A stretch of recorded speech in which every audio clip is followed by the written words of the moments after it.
Jakarta, kota yang tak pernah tidur, selalu ramai dengan deru kehidupan dan gemerlap lampu yang tak berkesudahan. Aku, Aurora Arion, hidup di puncak salah satu gedung pencakar langit, di sebuah penthouse mewah dengan pemandangan kota yang membentang luas. Usiaku baru 24 tahun, namun aku telah menorehkan jejak yang tak terbantahkan di dunia bisnis properti. Lulusan cum laude dari Wharton Business School, dengan otak cemerlang dan visi yang tajam, aku adalah mutiara di mahkota Arion Group, kerajaan properti yang dipimpin oleh ayahku, Bapak Arion, seorang konglomerat yang dihormati. Setiap pagi, rutinitasku dimulai dengan balutan gaun desainer terbaru, dihiasi perhiasan berlian yang memantulkan cahaya, dan rambut coklat gelapku yang selalu tertata sempurna. Penampilanku selalu siap untuk sampul majalah, memancarkan aura kesuksesan, keanggunan, dan kepercayaan diri yang tinggi. Aku adalah definisi sosialitas sempurna. Namun, di balik fasad kemewahan dan citra itu, aku tahu aku memiliki jiwa yang tulus. Aku dibesarkan dalam keluarga yang menjunjung tinggi nilai-nilai kemanusiaan. Bapak dan Ibu Arion, meskipun bergelimang harta, adalah sosok dermawan yang tak pernah lupa untuk berbagi. Aku sering terlibat dalam proyek-proyek sosial, mengunjungi panti asuhan, dan selalu berusaha memperlakukan setiap orang dengan hormat, terlepas dari status sosial mereka. Pagi yang cerah itu, seperti biasa, sebuah Mercedes-Benz S-Class hitam sudah menungguku di lobi. Di balik kemudi, duduklah Rangga, supir pribadiku. Usianya 26 tahun, 2 tahun lebih tua dariku. Dan ia adalah perwujudan profesionalisme. Seragam supirnya selalu rapi, kemejanya disetrika sempurna, dan rambutnya tersisir apik, memancarkan aura ketenangan dan kedisiplinan. Postur tubuhnya yang tegap, hasil dari latihan fisik yang ia lakukan di sela-sela waktu luangnya, menambah kesan kuat pada dirinya. Ia adalah sosok yang efisien, tak banyak bicara, dan selalu fokus pada pekerjaannya. Interaksiku dengan Rangga biasanya terbatas pada instruksi destinasi dan respon singkat. Ke kantor Rangga? Baik Nona Aurora. Hanya itu. Namun aku, dengan kepekaan pengamatku, seringkali mencuri pandang melalui kaca spion. Aku melihat cara Rangga mengendalikan kemudi dengan keahlian luar biasa di tengah lalu lintas Jakarta yang sering kali kacau. Ketenangannya saat menghadapi situasi tak terduga dan kesabarannya yang tak terbatas. Ada sesuatu yang menarik dari Rangga, sebuah aura misteri yang tak terpecahkan. Ia seperti sebuah buku yang sampulnya sederhana, namun isinya belum aku ketahui. Aku tidak tahu, dan hampir semua orang di lingkaranku juga tidak tahu, bahwa di balik seragam supirnya, Rangga adalah seorang mahasiswa S2 Teknik Sipil di salah satu universitas negeri ternama di Jakarta. Pekerjaan ini adalah sampingan untuk membiayai studinya dan hidup mandirinya di ibu kota. Ia tak ingin membebani orang tuanya, meskipun mereka mampu.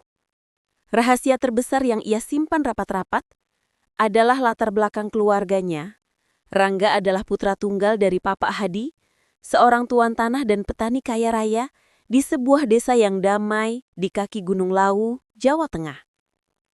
Keluarga Hadi memiliki ratusan hektar perkebunan teh yang subur, hamparan sawah yang luas, dan bisnis peternakan yang berkembang pesat, menjadikan mereka salah satu keluarga paling disegani dan berada di wilayah tersebut. Namun, Rangga memilih merantau ke Jakarta, menolak bergantung pada kekayaan warisan. Ia ingin membangun fondasinya sendiri, membuktikan bahwa ia bisa sukses dengan keringatnya sendiri, mengukir namanya tanpa embel-embel nama besar keluarganya. Ia tiba di Jakarta dengan beasiswa parsial dan sisa tabungannya, siap menghadapi kerasnya hidup di metropolitan. Suatu sore yang muram, setelah seharian penuh dengan rapat-rapat menegangkan dan kritik tajam dari para investor, terkait proyek baru yang aku pimpin, mobil Rangga kembali terjebak macet total di jalan tol. Aku merasa lelah, stres, dan sedikit putus asa. Aku menghela napas panjang, menyandarkan kepalaku di sandaran jok kulit, memejamkan mata. Rangga yang selalu peka terhadap perubahan suasana hatiku, melirikku dari kaca spion. Tanpa kata, ia menurunkan volume radio berita dan memutar sebuah playlist musik instrumental klasik yang menenangkan. Alunan melodi lembut itu perlahan mengisi keheningan yang tegang di dalam mobil. Apa kau tidak bosan, Rangga, melihat jalanan macet setiap hari? Ribuan kendaraan yang tak bergerak, asap knalpot dan klakson yang tak henti-hentinya? Aku membuka mata, suaraku sedikit serak karena kelelahan. Terkadang, Nona Aurora, tapi saya selalu mencoba menemukan sisi lain dari setiap perjalanan. Jawab Rangga, suaranya tenang dan menenangkan. Aku tersenyum kecil, sebuah senyum yang lebih tulus daripada biasanya. Kau punya filosofi yang menarik untuk seorang supir, Rangga. Banyak orang hanya akan mengeluh. Setiap profesi punya filosofinya sendiri, Nona Aurora. Yang penting adalah bagaimana kita memaknainya dan bagaimana kita tetap menjaga kepala kita tetap dingin. Jawab Rangga tanpa menoleh. Aku terdiam. Kata-kata Rangga sederhana, namun mengandung kebijaksanaan yang mendalam. Aku merasa Rangga memiliki pandangan hidup yang berbeda. Sesuatu yang jarang aku temukan di antara para kolega bisnisku yang seringkali hanya berorientasi pada angka dan keuntungan. Untuk sesaat, aku merasa ada koneksi yang aneh, jauh di luar hubungan profesionalku. Sebuah binih ingin tahu mulai tumbuh di hatiku, perlahan, tentang sosok Rangga yang misterius ini. Ada sesuatu yang lebih dari sekedar supir biasa pada dirinya. Sesuatu yang menarik perhatianku, di balik kemewahan hidupku yang seringkali terasa hampa. Duniaku yang sempurna, yang bagaikan menara gading tak tersentuh, tiba-tiba runtuh dalam sekejap mata. Badai besar itu datang tanpa peringatan, bukan dari fenomena alam, melainkan dari intrik bisnis yang keji dan terencana rapi. Ayahku, Bapak Arion, yang selama ini dikenal sebagai konglomerat berintegritas dan filantropis, tiba-tiba dituduh melakukan penipuan investasi dan penggelapan dana dalam skala besar. Musuh-musuh bisnis yang selama ini iri hati terhadap kejayaan Arion Group telah merancang sebuah konspirasi yang rapi, menanamkan bukti-bukti palsu, dan menyebarkan fitnah keji melalui media massa. Berita itu meledak bak bom atom. Skandal Arion Group, konglomerat properti terancam bangkrut dan penjara. Headline berita utama di setiap kanal televisi, surat kabar dan media online, semua menyoroti hal yang sama. Foto ayahku terpampang dengan wajah muram di samping narasi yang memojokkan dan provokatif. Ibuku, yang biasanya selalu tegar dan elegan, kini terlihat sangat rapuh. Air mata tak henti mengalir di pipinya yang tirus. Ini semua tidak benar, Aurora. Ayahmu tidak akan pernah melakukan hal sekeji itu. Seru ibuku histeris, memelukku di ruang keluarga yang kini terasa dingin dan sunyi. Aku berusaha tegar. Namun hatiku berteriak pedih. Aku tahu, ayahku adalah orang baik, tapi bukti-bukti palsu yang telah disiapkan lawan bisnis mereka sungguh meyakinkan dan sulit dibantah di mata hukum. Kantor pusat Arion Group digeledah, aset-aset perusahaan dibekukan, rekening bank disita, dan saham-saham jatuh bebas hingga menyentuh titik terendah dalam sejarah. Para karyawan yang dulu setia, kini panik, dan satu persatu mengundurkan diri, mencari perlindungan di tempat lain. Kawan-kawan bisnis yang dulu berlimpah kini menjauh, menghindari kami seolah wabah penyakit menular. Telepon-telepon berisi janji-janji dukungan mendadak berhenti berdering. Aku merasa sangat kesepian. Konflik tak hanya datang dari luar, tetapi juga dari dalam keluarga. Beberapa kerabat dekat yang dulunya bersikap manis dan ramah, kini mulai menuntut bagian dari sisa-sisa kekayaan yang mereka kira masih ada, atau bahkan terang-terangan menghina kami. Lihat saja, karma itu ada, dulu sombong sekali dengan kekayaan. Sindir salah satu bibiku dengan nada mencemooh, saat mengunjungi kami bukannya memberikan dukungan, melainkan menambah luka. Makanya jangan terlalu tinggi terbang, kan jatuh sakit. Aku menahan amarah yang membakar di dadaku, berusaha melindungi ibuku yang sudah sangat terpukul. Aku merasakan kepedihan yang luar biasa, melihat bagaimana dunia berbalik begitu cepat, bagaimana manusia bisa berubah hanya karena harta. Konflik tak hanya datang dari luar, tetapi juga dari dalam keluarga. Beberapa kerabat dekat yang dulunya bersikap manis dan ramah, kini mulai menuntut bagian dari sisa-sisa kekayaan yang mereka kira masih ada, atau bahkan terang-terangan menghina kami. Sidang demi sidang berjalan alot, penuh drama, kesaksian palsu yang diatur dan dokumen rekayasa yang sulit dibantah. Meskipun tim pengacara kami berusaha mati-matian, tekanan publik dan bukti-bukti palsu yang kuat terlalu dominan. Akhirnya vonis dijatuhkan. Ayahku dinyatakan bersalah dan dijebloskan ke penjara. Aku merasa jiwaku tercabik-cabik. Ayahku, pahlawan dan panutanku kini harus mendekam di balik jeruji besi karena sebuah kebohongan besar. Rasa putus asa, marah dan tak berdaya menyelimuti aku dan ibuku. Kami kehilangan segalanya, harta benda, reputasi, dan kebebasan. Rumah mewah kami disita dan akan dilelang, termasuk semua aset pribadi. Kami tidak punya apa-apa lagi. Di tengah kekacauan dan keterpurukan yang ekstrim itu, hanya ada satu orang yang masih setia datang dan menawarkan bantuan. Rangga. Ia datang tidak lagi dengan seragam supirnya, melainkan dengan pakaian kasualnya. Sorot matanya penuh keprihatinan yang tulus. "Nona Aurora, Ibu Arion," Rangga memulai, suaranya pelan dan penuh hormat. Namun ada ketegasan di dalamnya. "Saya tahu, ini mungkin terdengar lancang, tapi orang tua saya di kampung memiliki rumah yang cukup luas. Ada beberapa kamar kosong. Jika Nona dan Ibu tidak berkenan, kalian bisa tinggal di sana untuk sementara waktu. Kami akan sangat senang jika kalian bersedia." Aku menatap Rangga, tak percaya. Tawaran ini di tengah kehancuran total kami, bagai oase di padang pasir yang tandus. Rasa malu dan gengsi sempat melintas di benakku. Bagaimana mungkin aku, Aurora Arion, yang selalu hidup dalam kemewahan, harus menumpang pada supirku sendiri? Namun tak ada pilihan lain. Kami tidak punya tempat tujuan, tidak punya uang sepeser pun, bahkan untuk menyewa tempat tinggal sederhana. "Rangga, apakah ini tidak akan merepotkan orang tuamu? Kami sudah tidak punya apa-apa lagi," tanya ibuku serak dan putus asa. "Sama sekali tidak, Ibu. Justru mereka akan senang memiliki teman di rumah.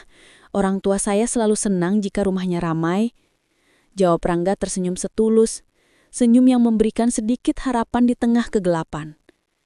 Dengan hati yang berat dan diiringi rasa terima kasih yang tak terhingga, kami menerima tawaran Rangga. Beberapa barang seadanya dikemas, hanya beberapa potong pakaian, album foto kenangan, dan sedikit barang pribadi yang bisa kami bawa. Mobil sederhana milik Rangga kini menjadi satu-satunya kendaraan yang membawa kami menjauhi Jakarta dari kehancuran yang tak terbayangkan.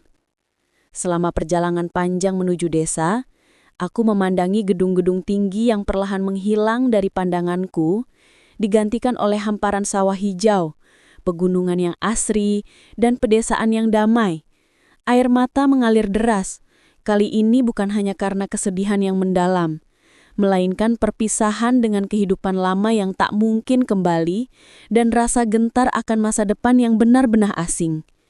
Aku tidak tahu apa yang menanti di desa.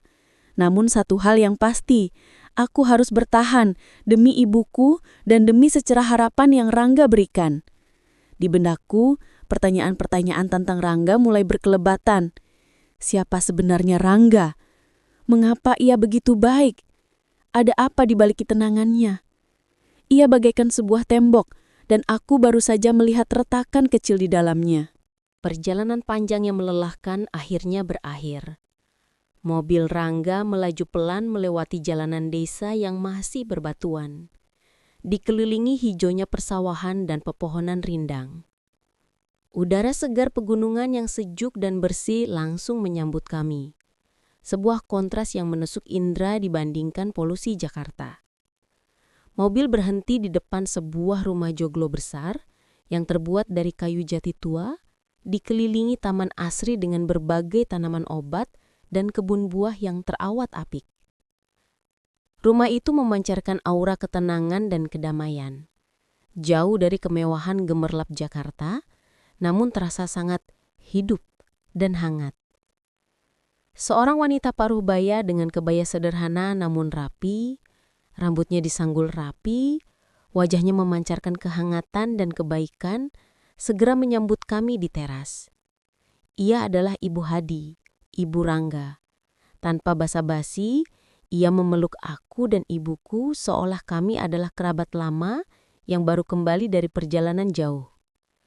Dalam pelukan itu, aku merasakan ketulusan yang murni, tanpa sedikit pun tatapan menghakimi.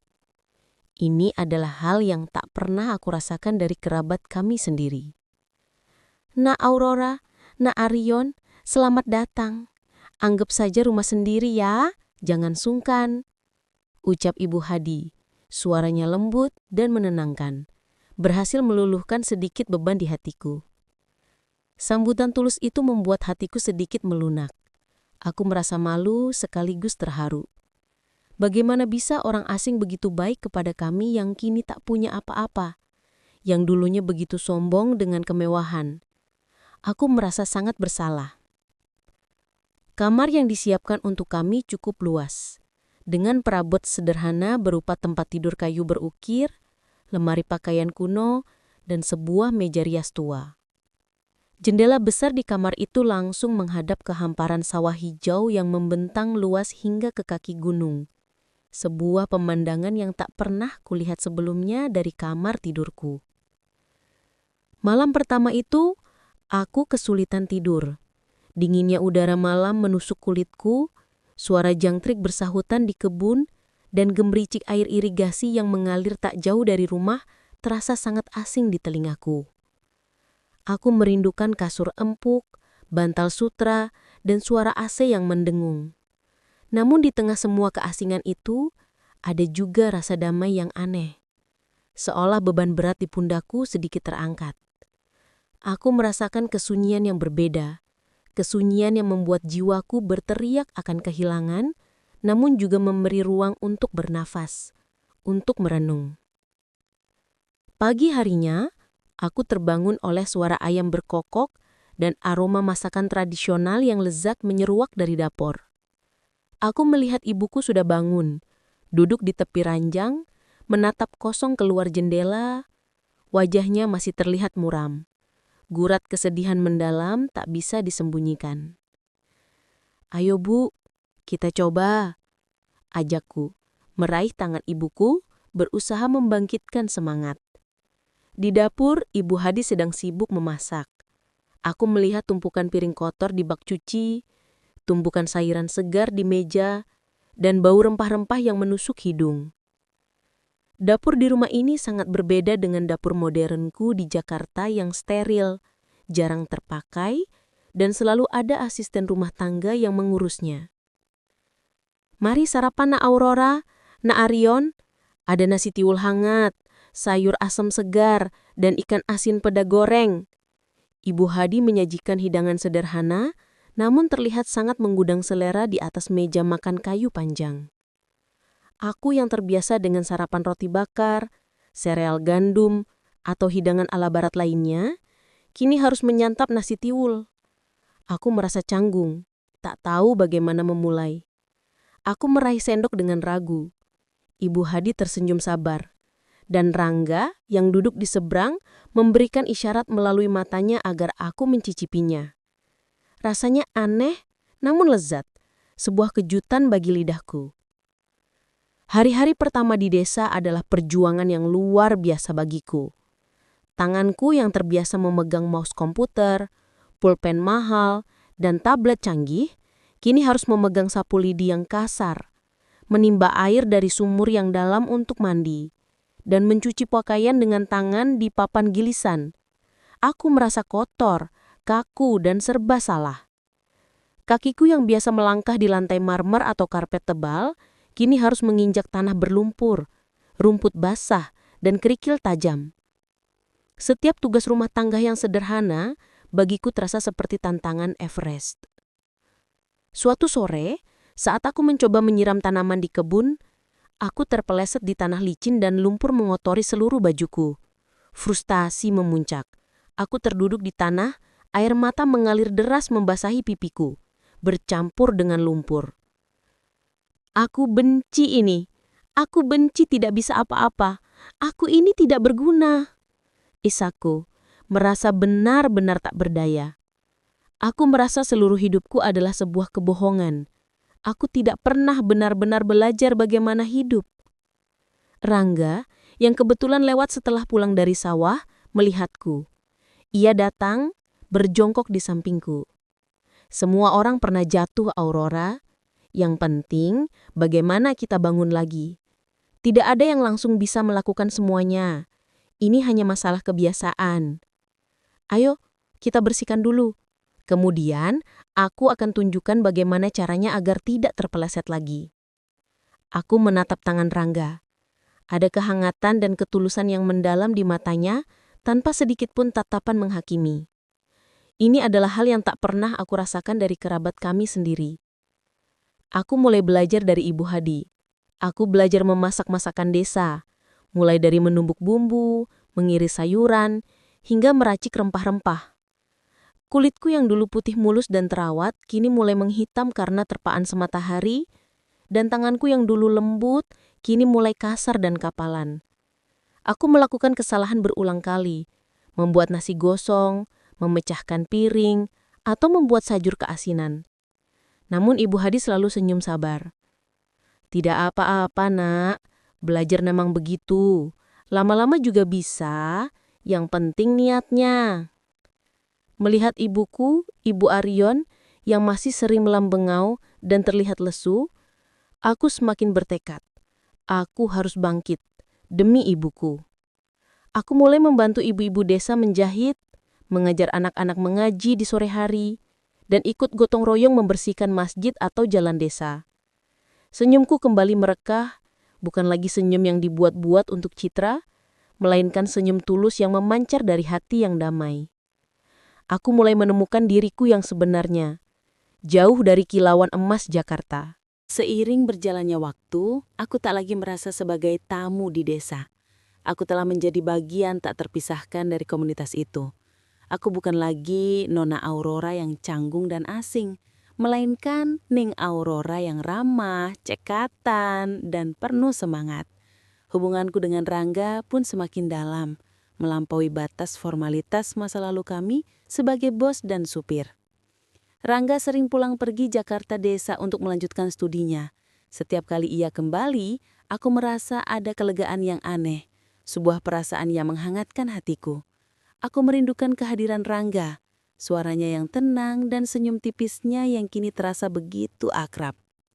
Suatu malam yang sunyi, kami duduk berdua di bangku kayu di teras belakang rumah, menghadap hamparan sawah yang gelap, diterangi pendaran bulan sabit dan jutaan bintang yang bertaburan di langit. Aroma melati dari taman tercium samar, menambah syahdunya suasana. Kau tahu Rangga, aku memulai. Suaraku pelan dan penuh emosi. Dulu, aku selalu berpikir bahwa hidupku sudah sempurna. Sukses, kaya, dikelilingi orang-orang penting. Tapi ternyata, ada bagian diriku yang kosong. Bagian yang baru terisi saat aku di sini. Saat aku bertemu dengan orang-orang sepertimu dan keluargamu. Aku menemukan sesuatu yang lebih berharga daripada semua uang yang pernah kumiliki.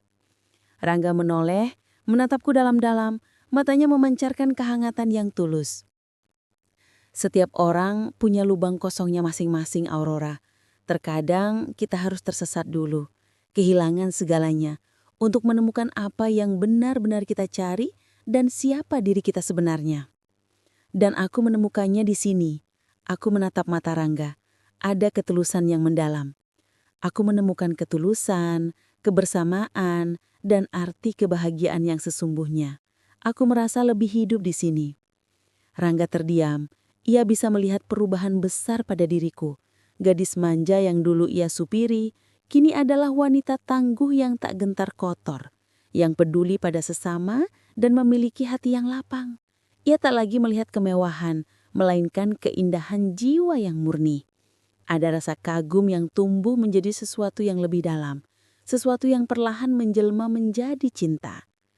Aku juga belajar banyak darimu, Aurora, kata Rangga pelan, suaranya sedikit bergetar.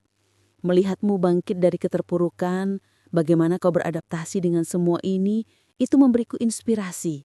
Kau wanita yang sangat kuat. Momen-momen kecil menjadi pengikat di antara kami, menguatkan benang-benang tak terlihat yang menghubungkan hati kami. Saat Rangga mengajari aku memancing di sungai, dan aku tertawa lepas saat kailku tersangkut di batu. Saat aku membantu Rangga mengerjakan tugas kuliahnya yang rumit, membaca buku-buku tebal tentang struktur bangunan, dan Rangga menatapku dengan kekaguman yang tak tersembunyi. Sentuhan tak sengaja di dapur saat berebutan mengambil bumbu, tatapan mata yang bertemu terlalu lama saat makan malam, bisikan rahasia saat membantu di sawah. Semua itu membangun jembatan emosi yang semakin kuat, semakin tak terbantahkan. Namun, benih cinta ini tidak tumbuh tanpa hambatan yang berat. Aku seringkali didera konflik batin yang hebat. Aku tahu, cepat atau lambat, aku dan ibuku akan kembali ke Jakarta. Kembali ke dunia lamaku yang penuh tuntutan dan ekspektasi. Dan bagaimana mungkin Rangga bisa masuk ke duniaku, dunia sosialita dan konglomerat yang penuh intrik? Rasa rendah diri sesekali menghampiri aku.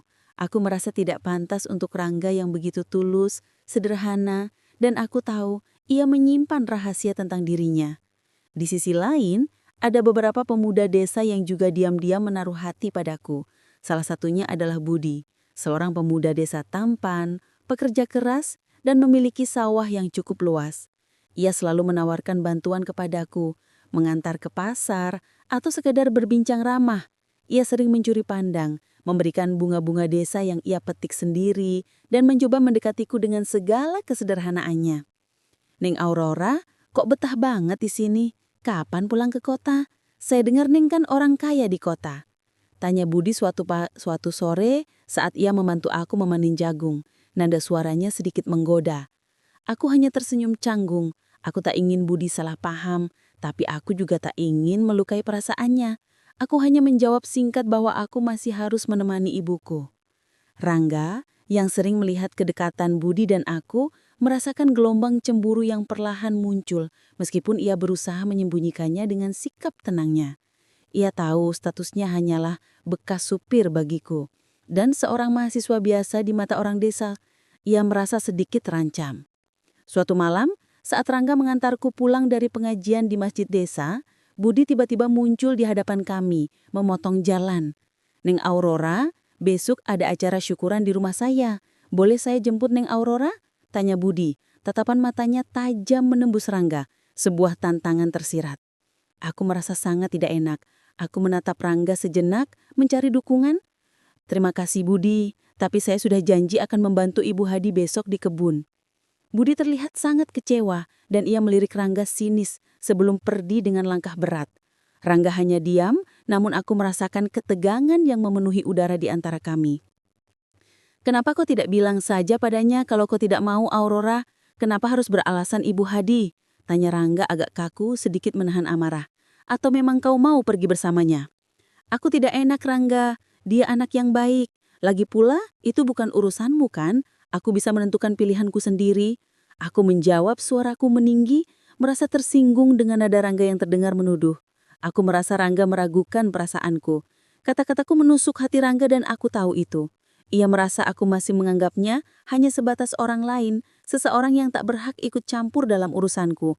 Sebuah dinding tipis yang tadinya mulai runtuh, kini kembali terbangun di antara kami, diwarnai rasa cemburu dan salah paham.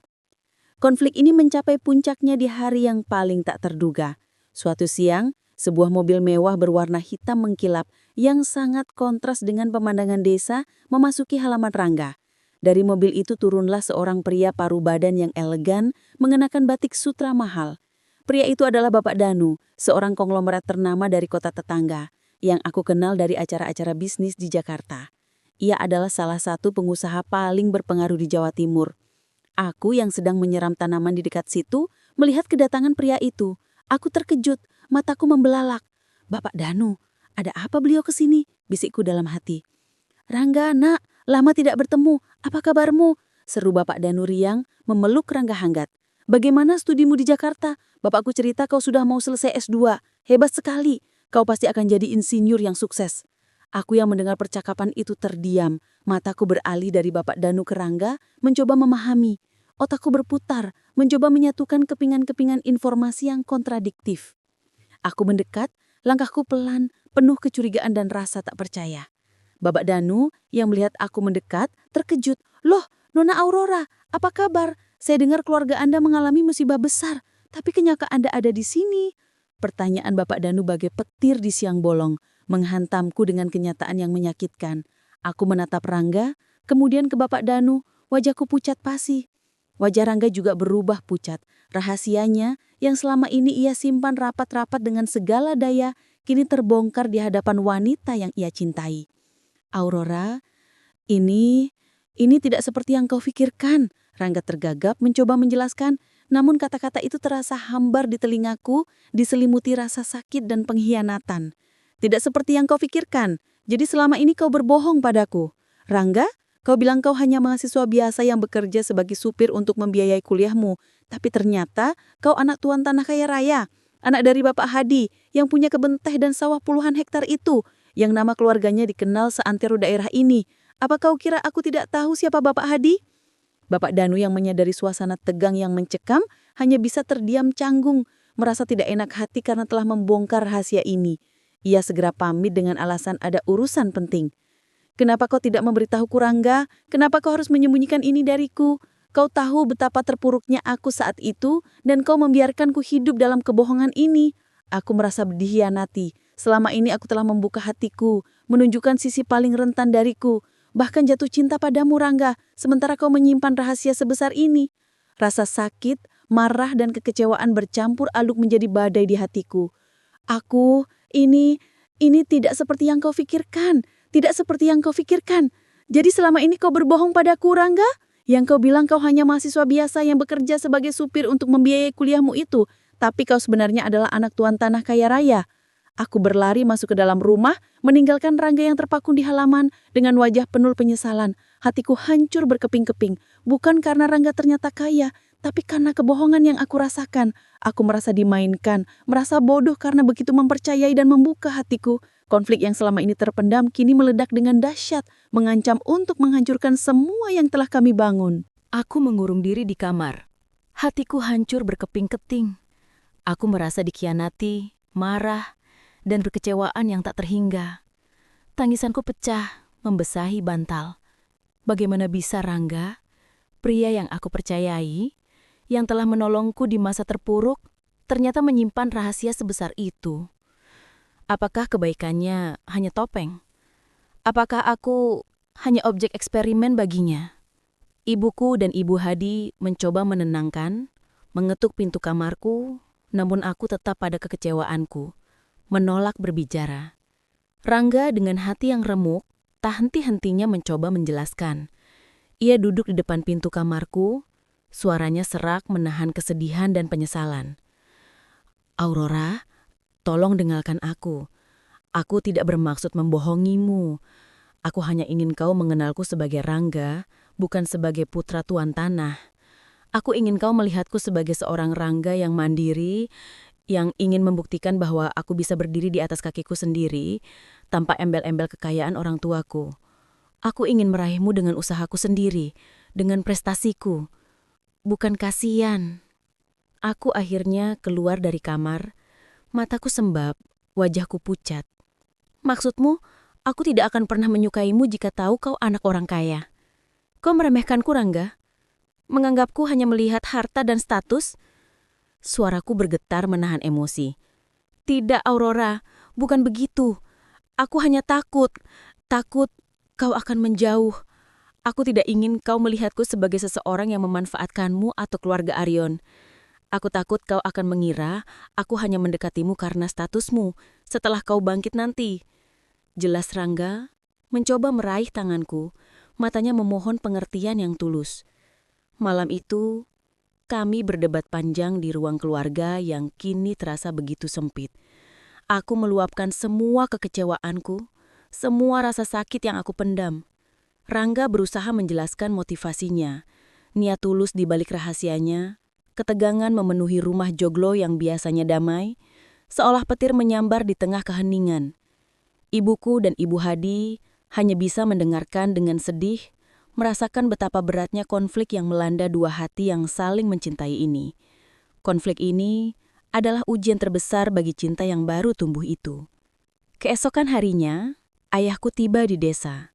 Berita pembebasannya sudah menyebar dan ia langsung datang untuk menjemput aku dan ibuku. Kondisinya masih lemah setelah berbulan-bulan di penjara, namun matanya memancarkan kelegaan dan kekuatan. "Ayah!" Aku memeluk ayahku erat. Air mataku tumpah ruah. Tangis rindu dan haru setelah sekian lama berpisah. Ayah melihat wajah sembabku dan Rangga yang terlihat murung. Ia merasakan ada ketegangan yang pekat di antara kami. Setelah mendengarkan cerita lengkap dari ibuku dan Ibu Hadi, ayah memanggil Rangga dan aku untuk duduk bersama. "Rangga, saya mengerti motivasimu. Kamu ingin mandiri, ingin membuktikan diri. Itu adalah sifat yang sangat Papa hargai. Namun dalam sebuah hubungan, terutama dengan orang yang kamu cintai, kejujuran adalah kunci utama. Sekecil apapun rahasia itu bisa menjadi duri," ujar ayahku dengan bijak menatap Rangga. Dan Aurora, ia beralih menatapku. Rangga tidak berniat jahat. Dia hanya punya caranya sendiri untuk mempertahankan harga dirinya, untuk memastikan cinta yang tumbuh itu murni. "Tapi Pak, dia berbohong." Aku masih tak bisa menerima sepenuhnya. "Orang yang kamu sebut berbohong itu, Nak, adalah orang yang telah menyelamatkan kita saat kita tidak punya apa-apa. Saat semua orang membuang kita." Ayahku menatapku dalam, suaranya tegas namun penuh kasih sayang. "Orang yang kamu sebut berbohong itu adalah anak dari orang yang telah menampung kita saat kita tidak punya tempat berteduh. Apakah itu semua tidak ada artinya bagimu? Apakah kebaikan tulus mereka tidak lebih besar dari satu rahasia yang disimpan demi harga diri?" Aku terdiam, hatiku seperti tertohok. Kata-kata ayahku menamparku telak. Aku ingat betapa tulusnya Rangga selama ini. Betapa sabarnya Rangga membimbingku. Kebohongan itu memang menyakitkan. Tapi niat dibaliknya tidaklah jahat, melainkan karena idealismenya. Aku melihat bagaimana Rangga berjuang. "Papa tidak akan mencampuri urusan hati kalian," lanjut ayahku, suaranya melunak. "Tapi Papa hanya ingin mengingatkan, cinta itu butuh kepercayaan dan pengertian. Terkadang cinta juga butuh pengorbanan dan kemampuan untuk memaafkan. Pikirkan baik-baik, apa yang benar-benar kau inginkan, Nak? Apa yang membuatmu bahagia sejati?" Hatiku bergejolak hebat. Aku mencintai Rangga, sangat mencintai. Rasa sakit karena kebohongan itu memang ada, tapi rasa cinta itu kini terasa jauh lebih besar dan mengakar. Aku melihat ketulusan di mata Rangga saat ia menjelaskan motivasinya. Aku melihat penyesalan di wajahnya. Aku juga melihat bagaimana Rangga berjuang demi idealismenya, sebuah perjuangan yang kini aku pahami.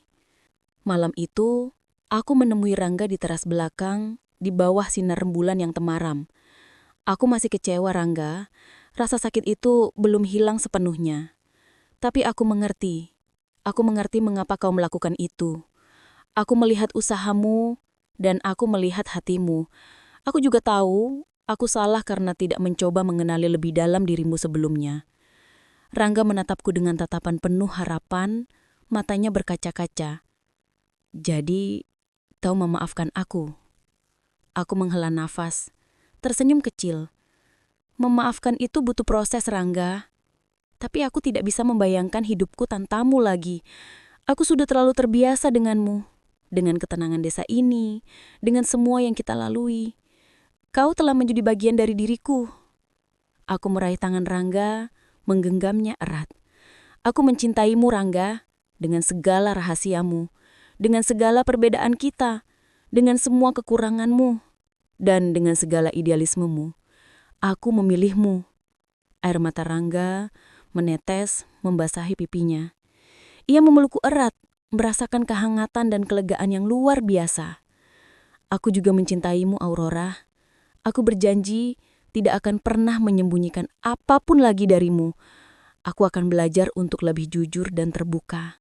Kami kembali ke Jakarta. Perlahan, keluarga kami mulai membangun kembali kerajaan bisnis kami.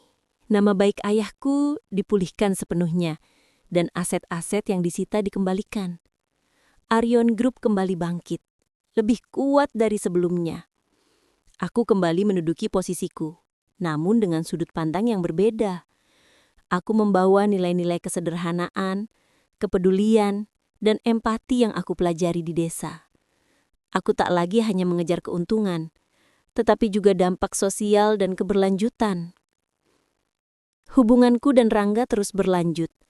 Awalnya ada penolakan dari sebagian kolega dan kerabatku yang menganggap Rangga tidak sepadan, melihatnya hanya sebagai bekas supir. Namun Rangga membuktikan dirinya. Ia lulus S2 dengan predikat cum laude dan ilmu teknik sipilnya sangat membantu Arion Group dalam proyek-proyek pembangunan mereka. Ia tak lagi sekadar supir, melainkan seorang insinyur yang cerdas, berdedikasi, dan memiliki visi yang luas. Ia menunjukkan kepada semua orang bahwa nilai seseorang tidak ditentukan oleh latar belakang, melainkan oleh kompetensi dan integritasnya. Ayahku yang telah melihat ketulusan Rangga dan perubahan positif pada diriku, memberikan restunya sepenuhnya.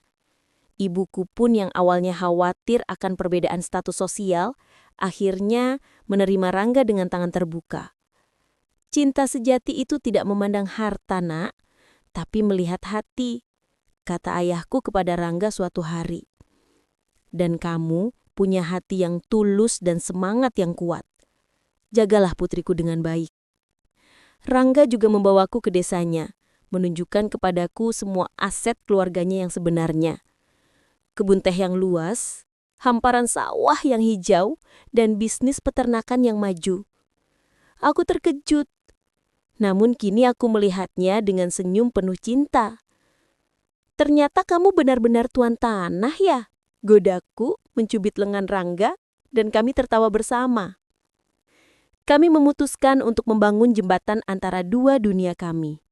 Rangga tetap melanjutkan karirnya sebagai insinyur profesional di Arion Group, menggunakan ilmunya untuk mengembangkan proyek-proyek yang tidak hanya menguntungkan, tetapi juga berkelanjutan dan memberdayakan masyarakat desa.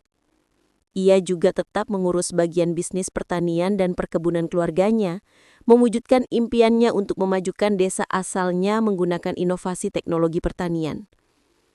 Aku, di samping kesibukanku di Arion Group, mendirikan sebuah yayasan sosial yang berfokus pada pemberdayaan perempuan dan pendidikan anak-anak di pedesaan.